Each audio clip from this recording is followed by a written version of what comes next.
여러분 안녕하세요. 오늘은 최근 정치권과 역사계에서 동시에 논란이 됐던 환파 논쟁과 대통령실 해명을 차분하게 정리해 보겠습니다. 단순한 해프닝인지 아니면 우리 사회의 국가 역사관을 둘러싼 더 큰 질문인지 핵심만 짚어드릴게요.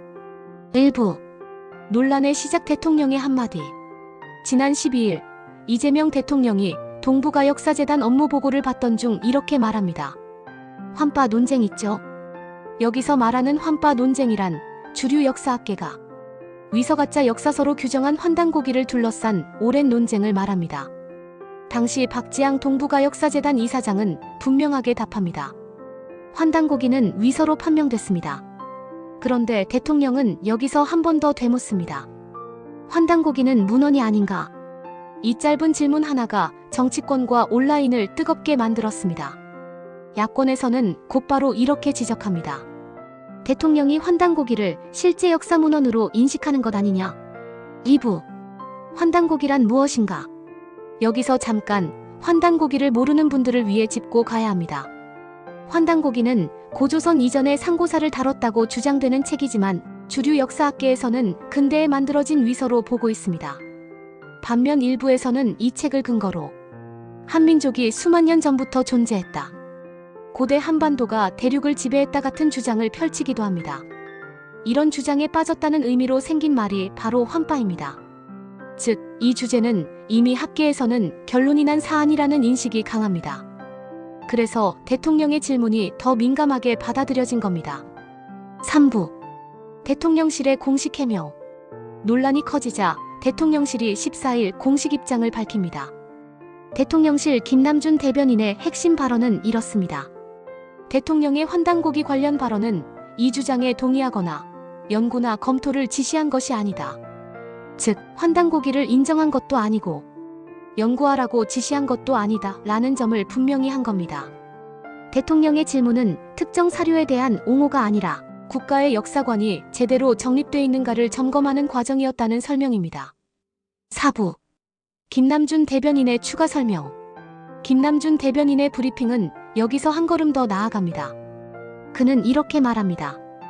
다양한 문제의식을 잘 알고 있고 그것들을 포함해서 올바른 국가 역사관이 수립되고 있는지를 묻는 질문이었다. 그리고 이어서 아주 민감한 예시들을 꺼냅니다. 친일에 협력했던 인물들의 주장은 어떤 문헌에 근거한 것인가? 위안부가 자발적이었다는 주장은 어떤 연구에서 나왔는가? 독도가 일본 땅이라는 주장에 대해 우리는 어떤 역사관을 갖고 있는가? 이 발언의 요지는 이겁니다. 문헌이 있다고 해서 모두 같은 무게로 다뤄야 하는가? 역사는 단순히 기록이 있느냐 없느냐의 문제가 아니라 어떤 시각과 입장에서 해석하느냐의 문제라는 겁니다. 5부 논란의 핵심 쟁점. 이 발언을 두고 해석은 엇갈립니다. 비판 측 시각. 환단고기 논쟁을 친일독도 문제와 같은 선상에 놓는 건 부적절하다. 이미 학계에서 결론 난 위서를 굳이 대통령이 언급할 필요가 있었느냐? 옹호 측 시각. 대통령은 특정 주장을 옹호한 게 아니라 역사 연구기관이 얼마나 비판적이고 균형 잡힌 역사관을 갖고 있는지 점검한 것이다. 결국 논쟁의 본질은 환단고기 자체가 아니라 국가가 어떤 기준으로 역사를 해석하고 가르칠 것인가? 라는 질문으로 귀결됩니다.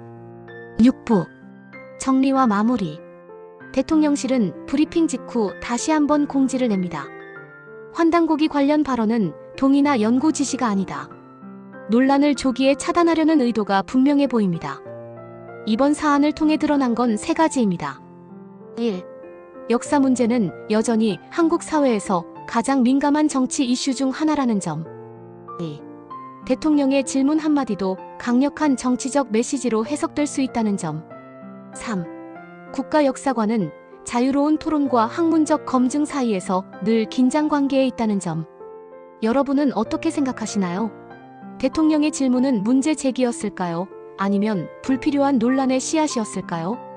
댓글로 여러분의 생각 남겨주세요. 시청해주셔서 감사합니다.